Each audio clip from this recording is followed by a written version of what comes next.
আসসালামু আলাইকুম সম্মানিত দর্শক, আপনারা দেখতে পাচ্ছেন যে জালালপুরের বিখ্যাত চায়ের দোকান হাবিব মামা চায়ের দোকান। এখানে আপনারা বিভিন্ন ধরনের চা আপনারা পেয়ে থাকবেন। তোমাদের দোকানে কি কি ধরনের চা পাওয়া যায়? আমাদের দোকানে রং চা, দুধ চা আর মালাই চা। এটাকে কি তোমরা কি বুলেট চা বলো নাকি? বুলেট চা এখানে তৈরি হয় না।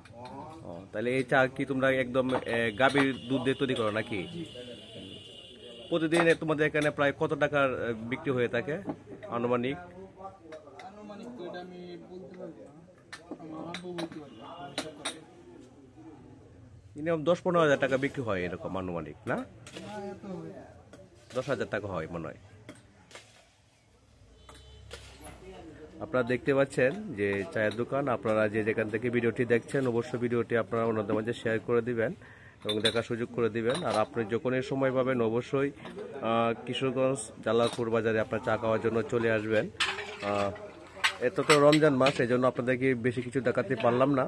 রমজান মাস ছাড়া কিন্তু আপনারা আসলে কিন্তু